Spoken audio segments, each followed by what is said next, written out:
Could it be? But me, your man, Louie T. Welcome to the day after reaction to the Commanders' 42-19 thrashing of the Tennessee Titans. A much-needed victory before the bye week in Week 13.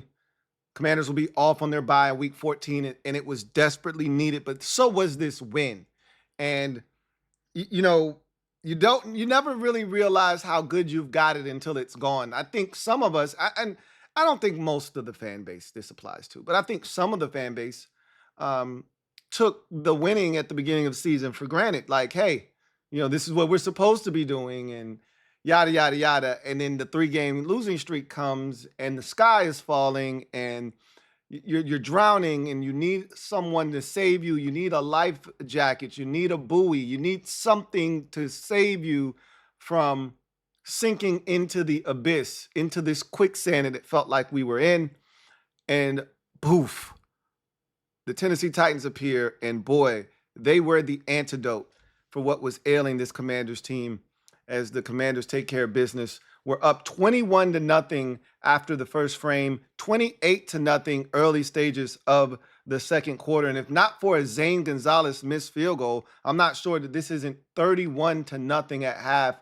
And I'm not sure that the Titans score any points in this game. I'm not saying that we shut them out at some point. Will Levis actually played really well. I was impressed for the amount of pressure we put on him and the times he had to escape the pocket, make something happen. He made some throws staring down the gun barrel, pinpoint accurate. Guys drop balls. Like, his numbers don't really indicate how well he played in this game. He probably would have done something later on, but it could have been a lot worse is what I'm trying to convey to you, if not for some missed opportunities by the Commanders, specifically in the kicking game from Zane Gonzalez. But that said, it was an overall beatdown, and one that was desperately needed. After the game, you heard from Terry McLaurin, head coach Dan Quinn, and Jaden Daniels all at the podium. We heard from other players. I know you guys have had an opportunity to see the locker room session with the game balls being given out to both Zach Ertz and Bobby Wagner. Terry gave a quick little speech. So I'm pretty sure you've all accessed all of that stuff. I'll talk about how those things made me feel. Before we get to any of that, though, my first day after reaction is this. They did me a solid for the first time in a long time. And this is how you know that this is the first time in a long time. And obviously, not every Sean Taylor game is played in December. A lot of them are played at the very end of November. But it's not something that I get to say very often, but I am proud to say that the team won this year's Sean Taylor game for me. And I really, truly do appreciate that. It's not something that happens very often. I stopped keeping count after a while because I used to keep a running statistic. Like, we're 3-9 in the Sean Taylor game. I stopped keeping count because we just kept losing every year. It just got more and more frustrating because, again, I didn't ask the team to do much. I knew we weren't going to win any goddamn thing, so I didn't ask them for much. Just don't embarrass me on primetime television. And if you could just find it in your heart to win one game a season, right? And it is not even against Dallas or anything that you hear fans say, like, as long as you beat Dallas twice a year, I don't care what you do. No, I'm never one of those fans. But could you just win me the Sean Taylor game? Could you just do that? They finally did it. Yeah, they took care of business emphatically, 42-19. And I'll take it a step further. Yesterday was brought to my attention during the live stream, the post-game show, that the Commanders had not won in December at home since 2017. Let me repeat myself and say that once more, because that is so hard for me to fathom and wrap my brain around. When you're a loser, as we've been, you don't think of things in this context because you're so accustomed to losing that nothing should really surprise you. But when you take a step back and you just hear what you just said, right? And I think it's even better when you see it. Hearing it doesn't do you any service, right? It doesn't do it justice. I saw it in a super chat. And then I saw it again, and then I think it was Metaphor that went through and laid out each loss from each year, the 2 losses at home in each of the last 6 Decembers. And it landed us in a position where we had not won in December at home since December like 19th of 2017. Are you kidding me? Are you effing kidding me? Are you serious right now? We have not won at home in 7 years. Didn't win in 18, didn't win in 19, didn't win in 20, didn't win in 21, didn't win in 22, didn't win in 23. It took us 6 whole years. In the 7th year of playing December football, we finally won a home game. And then, all right, remove home from the equation. Just a December game. We hadn't won one of those since 2021 when we beat the Raiders. And I remember this very vividly, and you should too if you've been with me since 2021. I did that post-game show from the hospital. My wife was in the hospital about to give birth to the twins. You guys remember that show with the monitor beeping in the background. That's the last time we won in December. Are you kidding me? We have been so awful. And we've been so used to being awful that we didn't even see it. We just got accustomed to losing so much late in the season. We've been so awful down the stretch of seasons where we would call it the Rivera streak. You guys know how that went every year. We'd start off slow because that's what we did under Ron Rivera every year, 2-4, 2-6, right? That was our thing. Then you would get hot and you'd win 4 in a row. First year with Rivera, we started off the season 2-7. Then we won 4 in a row, got to 6-7, lost to Carolina at home. Go figure, right? A game we had no business losing, by the way. Lost to Seattle, if you recall that year. That was the Dwayne Haskins. Oh, he didn't play that bad game, right? 20-15, right? And we blamed it on Dustin Hopkins because he missed an extra point. So we had to go for 2. We didn't get it. And so on that last drive, instead of needing a field goal, we needed a touchdown, and we didn't get it. But Dwayne didn't play that poorly, right? So that gave us a thought that maybe he wouldn't be ass against one of the worst teams in football that year, Carolina, at home. And he was. And he got benched. And that was the last of Dwayne Haskins, may God rest his soul, here in Washington, right? That was the beginning of Heineke and the Heineke Ultra and all the shit that would follow with Taylor Heineke. Man, I cannot believe we hadn't won a home game since 2017, December of 2017. Unbelievable. But I'm glad that's over. And this year is all about ending streaks, right? Putting some of these nasty streaks to bed. We've been knocking them down one by one by one. Here's another one, right? I'm glad somebody else didn't get a hold of this first. We got a hold of it so that we can own it, and now you can't use it and weaponize it against us. The worst ones are where you're just minding your business, watching a game, and boom, your team's logo shows up with some ridiculous statistic that says you haven't done this since, or the longest droughts, and you're on that list. Those are the worst ones when you get snuck, right? When you're not expecting it, and boom, you get sucker punched with a stat that you don't want any part of. Well, this one could have been one of those stats. But luckily enough, we took care of it on the first day of December. I said, flush November, embrace December. Make it a December to remember. Embrace it. They came out and they started off December with a bang. And with it, they flushed a nasty statistic in the trash or down the toilet of us having not won a game in December in 6 years. Unbelievable. I'm glad that didn't pop up on a Fox telecast, or even worse.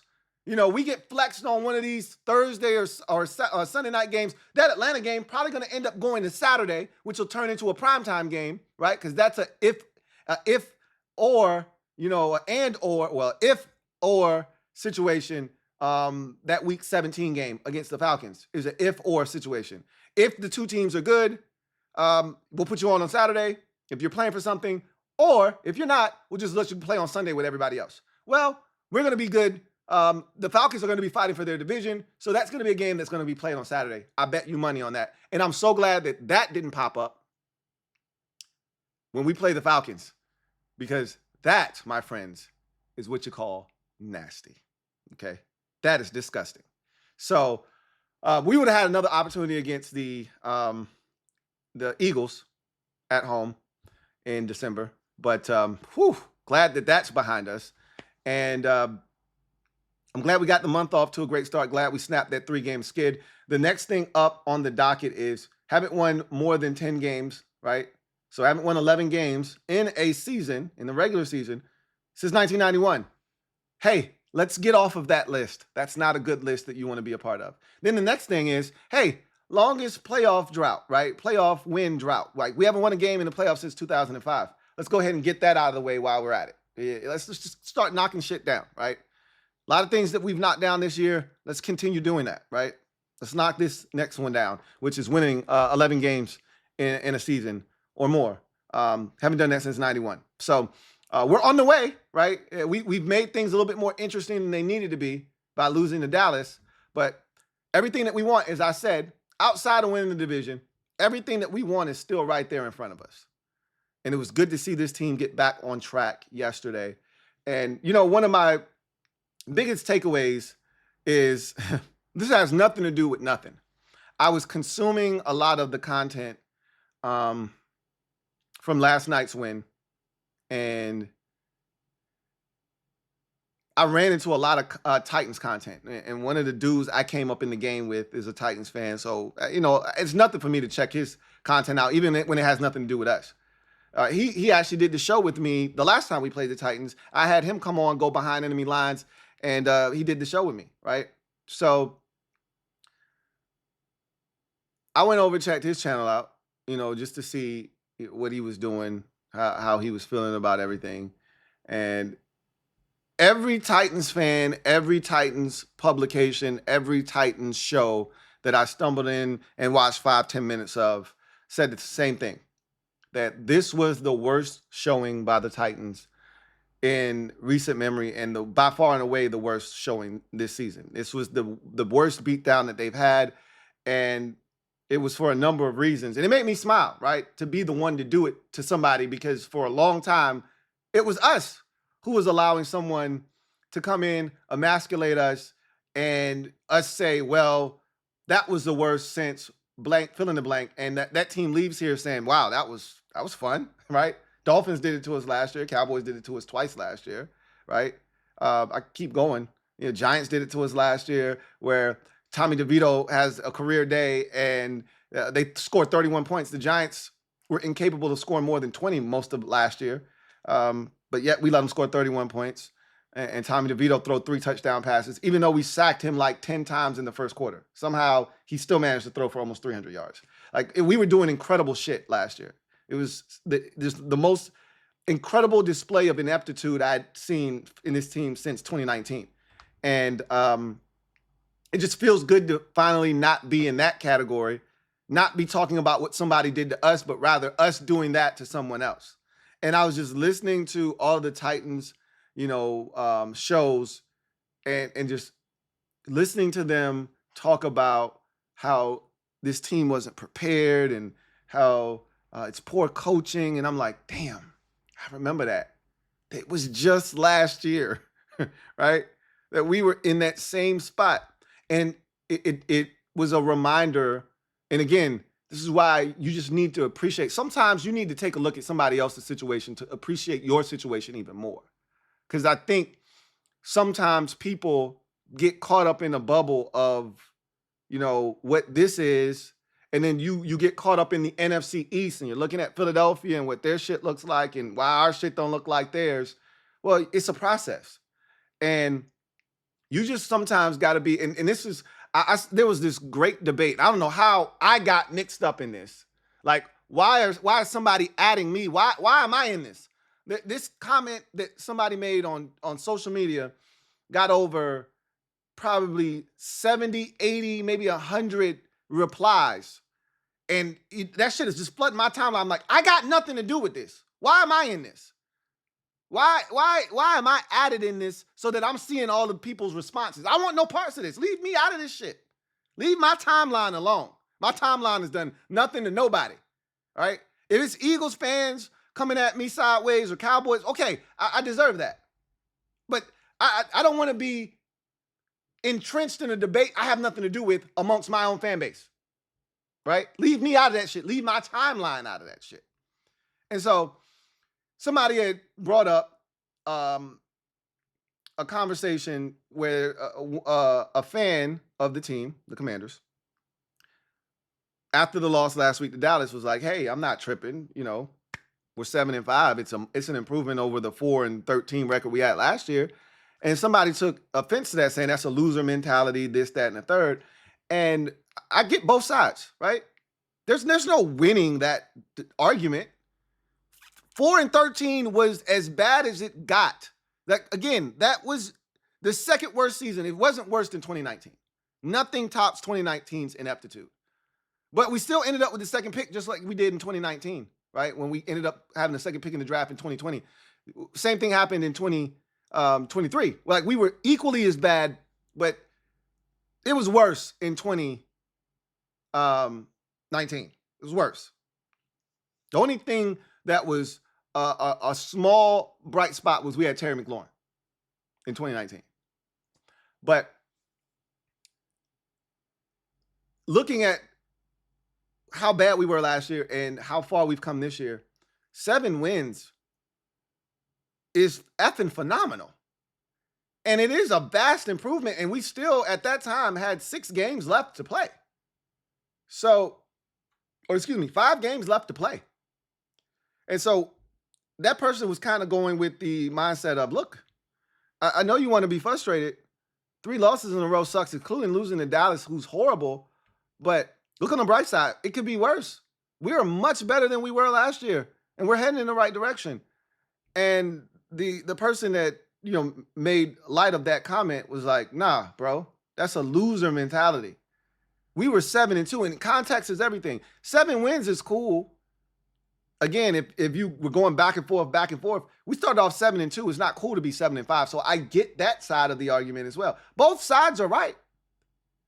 But I only bring it up to say that looking at the Titans situation and where they are right now and how bad they are down, we were just there last year. It brings everything into its proper perspective of, man, we are blessed and fortunate. Like, they want their owner to sell. We were just there 2 years ago, right? They want their owner, Amy Strunk, I forgot her name, something Amy Strunk or Amy something Strunk, whatever her damn name is, right? They want her to sell the team. They want the head coach fired. Some people are like, nah, don't fire the head coach, fire the special teams coach. You know, our defensive coordinator better not get a job. He stinks. You know, we got players quitting. We need a new quarterback. They're doing the whole shit we did with Sam Howell. No, it's not Sam Howell's fault. And then the other guy like, hey, he sucks. We need a quarterback in the draft. Yada, yada, yada. And so they're doing the whole song and dance, the whole build, spiel, the whole bit. And I'm watching that shit from afar saying, damn, that was just us last year. That was just us 2 years ago with the ownership. And last year, everything that they're talking about this year, that was us. Remember, and it was this very spot last year that the Dolphins came here and did the roller coaster shit. Remember? They were on Hard Knocks. They weren't practicing how they were going to beat our defense. They weren't practicing, you know, how they were going to shut down Eric Bieniemy's offense. They were practicing what end zone celebration they were going to do. Everybody sit down in the line and do this shit like you're on a damn roller coaster. Right? That's where we were last year. Week 13, 45-10 ass thrashing at home to the Dolphins. That was week 13. What a difference a year makes, huh? What a difference a year makes. So my day after reaction is simply this. I don't know what's going to happen the remainder of this season. And I don't know if you guys have been paying attention. You never like to see things like this happen. But Taysom Hill tore his knee up pretty good. He's done for the season. He's had like 2 ACL surgeries already in his career. This is a third. He's 34 years old. This is probably the end of his career. And what a hell of a career it's been for a guy that was drafted as a quarterback initially and made the position switch and was, you know, the ultimate NFL tough guy. He was a big part of the Saints' resurgence here recently. We saw what he did against the Browns. He single-handedly beat the Browns. He accounted for over 300 yards of total offense by himself in that game that they beat the Browns up pretty good a couple weeks ago. But the new car scent has worn off of their interim head coach, Rizzi. That's worn off now. They lost to the Rams and they lost Taysom Hill. And I don't know if Chris Olave is going to be back. He is technically going to be allowed to come off of IR for our game, right? So we'll see what happens. He's seeking a second opinion because he was put down on a hit that gave him another concussion. And, Michael Thomas had said something to the effect of Derek Carr threw a hospital ball. He stinks. This is what he does, yada, yada, yada. And so if Olave doesn't play, which he hasn't played in a month, and now there's no Taysom Hill, shit's aligning for us to go in there and stomp a mud hole in the New Orleans Saints. Just looking forward a week. We're on our bye. I'm going to enjoy this bye week, as should you. But I don't know where this season is going, right? Let me finish my thought. But here's what I do know. I'm going to enjoy the ride, whatever it looks like, whether it lasts through the rest of December and the first week of January and then it's done, or it lasts all the way through December into January and then we get bonus football thereafter, right? Do you realize the last time we've played meaningful football in December with a winning record? Bet you can't tell me the last time we've done that. Because we played meaningful football games in December. We just didn't win any of them. Clearly, as you can see, the record states that, right? Let the record reflect that we haven't won a home December game since 2017, and we haven't won a December game, road, home, on the moon, Jupiter, doesn't matter, since 2021. We're in 2024, just to remind everyone of where we are. So we've done the Rivera thing. We talked about the Rivera streaks and things. 2020, his first year, from 2-7 to 6-7, right? Still had a losing record. All right. In 2021, from 2-6 to 6-6, never made it over 500, right? Lost 5 straight at the end of the season, 5 straight division games, lost 4 out of 5 of those, and then beat the Giants at the end of the season, right? When they had Jake Fromm at quarterback doing quarterback sneaks from his own, 3-yard line or whatever. But didn't win any meaningful games, right? And that last win was in January, if you were keeping track, just so you remember that we didn't win any games in December that year, other than the first one, which was against the Raiders. Again, that was the last time we won in December. That was on the road. 17-15. You remember those old 17-15 knockdown dragouts? 2022 was the last time we played meaningful football with a winning record. So I'm answering the question now. We were 7-5-1 coming off of a bye week against the Giants at home. Everything's right there in front of us. And of course, we didn't get it done, right? Scored 12 whole points. 12 whole points. And then lost to Cleveland 2 weeks after that, I believe, if I'm not mistaken. Might have been the next week. We lost to Cleveland. And, that was that, pretty much. Good times, huh? Good times. This feels a lot different than that. This is a well-coached team. We got a quarterback, which we never had under Rivera's, reign and era. And we got some stuff. We got some guys that deserve adulation, guys that deserve some real NFL attention, like league-wide. Frankie Louvu has a chance. Like right now, Frankie Louvu is the only player, let me repeat myself, the only player in the NFL to have 70 or more tackles and 7 or more sacks. He's got close to 80 tackles, and he's got 8 sacks on the season. No other player has that going for them in the entire league. Okay? He's going to end up with over 100 tackles. He's going to have double-digit sacks, I'm going to check his pass breakups. I think he had another one in this game. He had 3 last week. He had 1 before that. He might be at 5 pass breakups. There's a realistic shot that this man, I don't think this has ever been done in NFL history. I think there's a realistic chance that this man has 100 tackles, 10 sacks, and 10 pass breakups. Now, I would love someone to tell me if there's ever been a player in NFL history to do that. Because my guess is no. Because if you're a defensive lineman, you can have 10 pass breakups and you can have 10 sacks, but you're not going to have 100 tackles. If you're playing a linebacker position, you can have 100 tackles and you can have 10 pass breakups, but you're probably not going to have 10 sacks. I don't know if there's ever been a player in NFL history to record 10 sacks or more, 10 pass breakups, and 100 tackles. Maybe Lawrence Taylor, somebody. It's got to be somebody of that ilk, right? That's all over the football field. But the piece in there that you don't usually get is the sacks. If you're getting 100 tackles. Frankie Louie can do all of it this year. Like, this man doesn't just deserve to be a Pro Bowler. He deserves to be an All-Pro with the way he's playing this season. And I told you he was going to do that. I said, you're going to love Frankie Louie. And what has happened? There's a love affair going on right now with Oos and his fan base. There's no way you don't love Frankie Louie in the way he plays the game.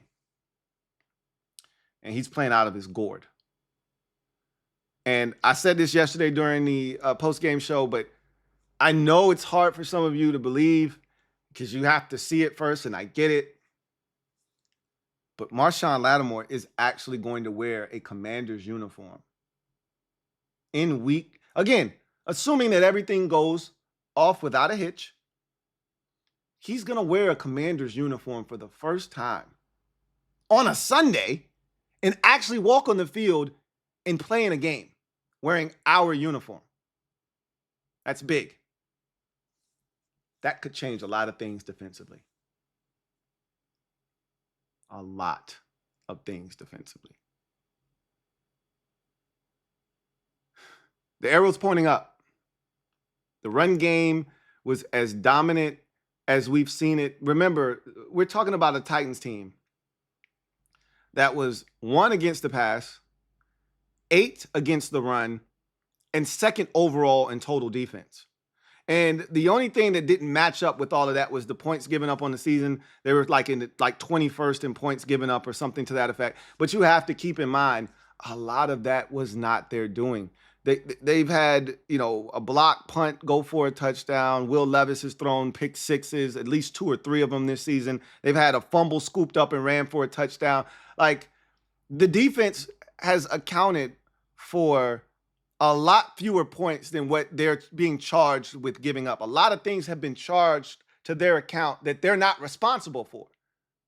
So even that number is a lie. They're probably top 12 in points given up this season if you remove all of the special teams and offensive mistakes that have directly led to points. So what I'm telling you is, don't let somebody tell you about yesterday's win like, oh, it's just the 3-8, now 3-9 Titans.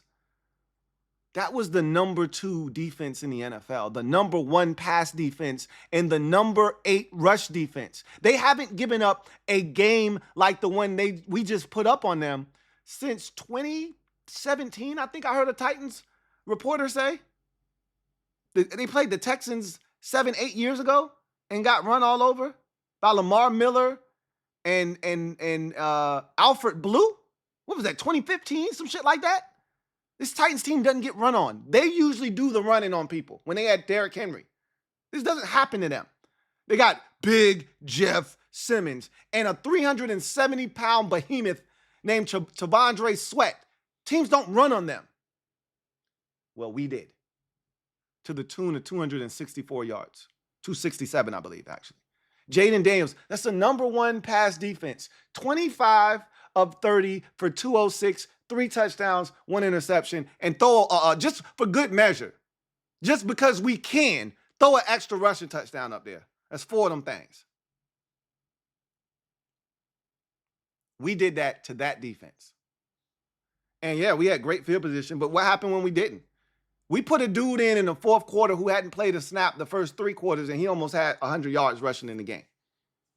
Like, this shit didn't happen by accident. The offensive line played its ass off, and everybody else around them played their ass off. It was a well-coached game. Yeah, there were mistakes. We weren't perfect in the game. Far from it. A lot of shit we can clean up. And we scored 42 points. Let that sink in. A lot of shit we can clean up, and we scored 42 points. Took another bite out of a delicious 40 burger. When's the last time you had this much fun as a fan? How many times did we score 40 this year? Now think about how many times you watched this team score 40 the past 20 years. I'll wait. They put up a stat. Now, I brought this up yesterday. But again, it just shows you just how inept we've been and how much fun we're having. And you got to allow yourself to have fun. If this show, this particular episode does nothing else, this is what I want it to do.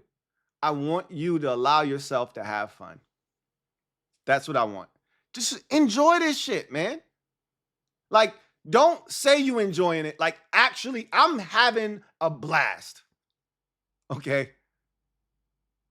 Me and JD were out at the grill yesterday. I was like, yo, JD, these burgers are fire, bro. He put a couple of extra 40 burgers up there. I was passing them out to all of y'all out there. We were, he put some extra onions, some mushrooms. I was doing a little too much, right? I was trying to get some pineapple. He was like, bro, you're doing too much. I was like, you're right. Just give me the pineapples.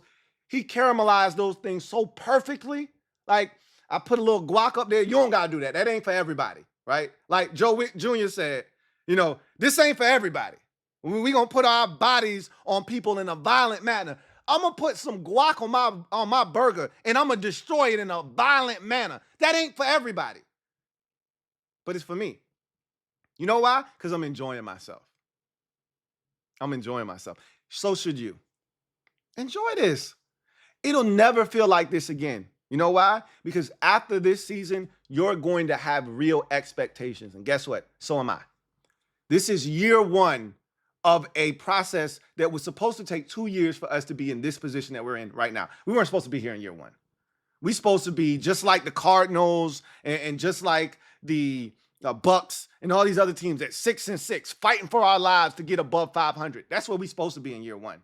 5-7 right now. 6-6, or in our case, since we always get the last bye in the NFL, we're supposed to be 6-7 right now. That's where we're supposed to be in year one. Fighting to try to be 8-9 or 9-8. Instead, we got a chance to win 11, 12 games this year. Worst case scenario, 10. But I'll be disappointed if it's not at least 11, right? We got a chance to do that in year one. So what I'm telling you is enjoy this, because after this year, you'll you see how there's all this kind of newness and this feeling of, oh my God, love this locker room. That shit goes away next year. It goes away because you're going to show up to the party next year expecting to win. It's not going to be good enough to compete with the likes of Philadelphia or the likes of the Ravens or the Steelers or anybody that we consider to be good in this league. It won't be good enough to just compete next year. Nah, we need to win that game, and if we don't, you're going to be disappointed and you're going to be pissed off. Just like you were this year. Take your feelings from earlier this season when we lost that game to Pittsburgh or we lost to Dallas and multiply that by 5. That's how you're going to feel next year when you don't win a game that we feel like we should win. So enjoy it this year. While it's still fresh, while it's still new, enjoy it. That's my challenge to you for the rest of this year. Just have fun. We playing meaningful December football. That might not mean something to a team that's used to doing that. Eagles fans might laugh at us for saying some shit like that. That's fine. Let them laugh. They were once in this position. They've been good for such a long time now that they don't remember what it was like to be here. But we do. So enjoy it. Don't worry about what nobody else talking about. We could be the Cowboys. We could be one of these other teams that ain't shit, like the Giants. But we not. We us, and we got a chance to make the playoffs and do some damage. So let's just enjoy the ride. We're going to have an offensive rookie of the year at the quarterback position. We should have a Pro Bowler. We should have an All-Pro at the linebacker position. We about to get us a 4-time Pro Bowl cornerback at the cornerback position. Let's see what he does for us. And let's just enjoy this ride and see what happens, man. This defense is getting better. You don't have to love it, but you do have to respect that this defense is getting better. And we're adding a piece that's supposed to put them in a position where we can compete with the likes of Philadelphia and potentially Detroit. I'm not saying we're going to beat those teams, but it puts us in a position where we can compete a little bit better, because the biggest Achilles heel when you play teams like that are super physical is you better be able to stop the run. Now you got a corner that allows you to bring that extra defender down, and you feel confident. Even if he gets beat, you know it's not a consistent thing. That ain't Emmanuel Forbes. That ain't Benjamin St. Juice out on that corner where you afraid to leave him one-on-one. Now you can take that safety, put him over the top on Frozone side, and say, hey, you got that side right. You good over there, Marshawn. He's like, yeah, I'm good. You go ahead and do your thing. Bring that other safety down, and let's go to work. We stopped Saquon Barkley for 3 quarters with no corners, except for one. Now we got 2 corners. So now you can bring that safety down. Now we might be able to stop Saquon for 4 quarters, not just 3. That makes all the difference in the world. We don't lose to the Steelers if Marshawn Lattimore's out there covering Mike Williams instead of Benjamin St. Juice. Hell, we might not lose to the Ravens if we don't let Zay Flowers go off on us in a half, have 100 yards. If you got more, I'm just saying. He could be everything or he could be nothing. And we could be right back to Benjamin St. Juice. Who knows? But doesn't it feel good to think about what it could potentially be? That's what this bye week is about. Enjoying the process, enjoying where we are right now. 13 games in, 8-5. Could be better. Could be worse. Could have lost to the Bears. Could have lost to the Giants the first time, right? Could be worse. Could be better. Could have beaten the Steelers. Could have beaten the Eagles. But we didn't. We're right where we're supposed to be, right? Could have beat the Cowboys. But we didn't. But we're right where we're supposed to be, and we can still do damage. And we're just getting started. Don't forget that part. That's the most important part, is don't be disappointed. We're just getting started. We're just scratching the surface of what this could be. We've only just begun to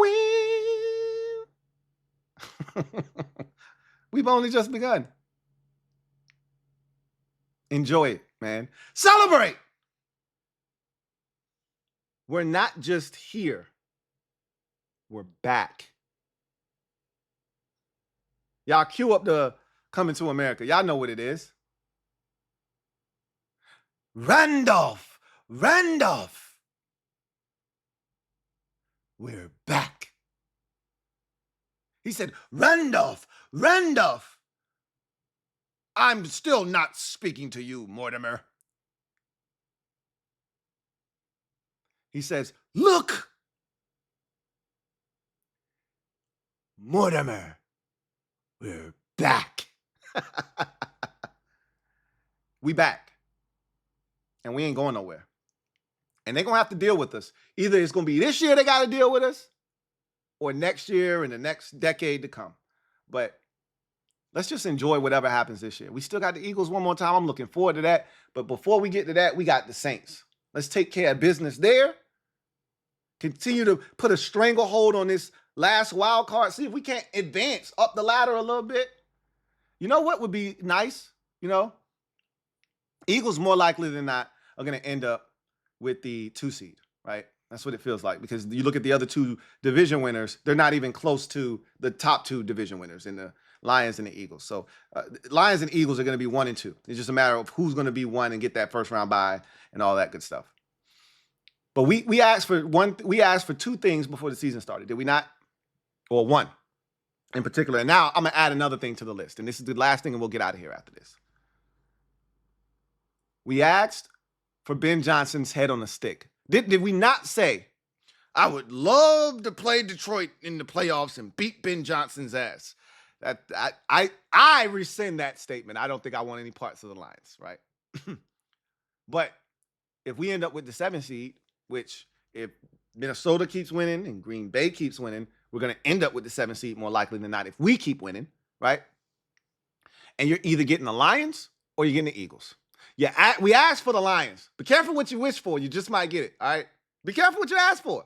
You just might get it. Well, we might get our wish if the Eagles end up with the 1 seed. But if they don't, guess what? We'll be heading on Wild Card Weekend if we keep taking care of business, and so do the Eagles. It's hard to beat a team 3 times. If we don't get them in Landover, if we don't get them at North Dub in week 16, we might have a chance to go get their ass again in the playoffs. And boy, you know, I would love some playoff ball against an NFC East opponent. If the playoffs started today, that's where we'd be heading, to the link. And I wouldn't even flinch. I wouldn't even blink. But we got a lot of football to play. And I told you, I'm not looking forward. I'm not going to look too far into the future. I'm just worried about the Saints. I'm going to enjoy this bye week, and then it's about the Saints.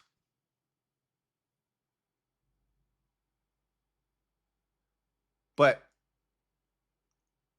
this is what happens when you in the 4th quarter and you up 42-19, your mind starts to wander. It's been a long time since I've been in a position where in the 4th quarter of a ball game, my mind can start to wander because the game's already well in hand for the good guys. I've had that happen to me multiple times this season. I don't know what to do with myself at these points. This is all new for me, okay? Like, this is a behavior that I have to reteach myself because I'm not accustomed to this. I forgot how to ride a bike. So now I have to, you get back on the bike and you start to pedal and it all comes back to you. But I gotta remember how to do this. Can't do the wheelies, can't do the tricks that I used to do. Like, I'm just focused on just riding the bike. But hey man, you get enough of these 42-point outbursts, you know, we could have had 4 40 burgers this year. You know, we had 3 so far. Okay. We should have put 40 on Cleveland, right? Isn't this fun? Enjoy the rest of this run. However long it lasts, wherever it takes us, just enjoy it. That's all I ask.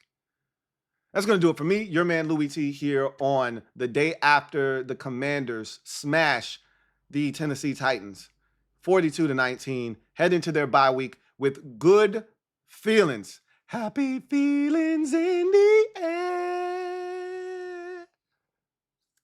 Happy feelings. Happy feelings. Feeling really good. I can't speak for you, but I'm feeling great on some Tony the Tiger shit. I feel great. Enjoy this bye week. And then we got a lot to discuss. We'll hear from DQ today. We'll talk about what was said there. We'll go over my keys to victory. We did really well there, as you would imagine when you score 42 points. And we'll get into the particulars of what's next, right? A lot of guys going to heal up. This is for as much as we bitched and complained about the bye week, this could really serve as a springboard into the finish of this season. We have a distinct advantage that a lot of teams don't have. Most teams aren't getting a rest the rest of the way. You know, we are. We got to take full advantage of this. We should be the fresher, healthier, more mentally focused team moving forward, the remainder of the regular season, because we just came off of a bye not too long ago. Most teams had their bye back in week 6 or 7 or 8 or 9, or hell, even week 10. We getting ours in week 14. Even if you had your bye week in week 10, that shit done wore off by now, right? It probably wore off by now. You're back to being battered and bruised, a month later. We just hitting ours now. We're going to finish this shit strong. Hopefully. And run that right into the postseason and hopefully bust somebody's shit in wild card weekend. That's the hope. But before we can do all of that, got to beat the Saints. Then you got to take on the Eagles. Then you got to take on the Falcons. Then you got to take on the Cowboys again. We can't skip steps. We tried that already. We failed miserably. So enjoy this bye week. Man, we deserve it just as much as the damn players. And then we'll talk about the Saints next week. Let's just enjoy this. Enjoy this ass whooping. Enjoy your 40 burger. I'll see you next time. Y'all have a good one. Take care. Celebrate! 8 wins in the first 13 games for the first time since 1996. Enjoy.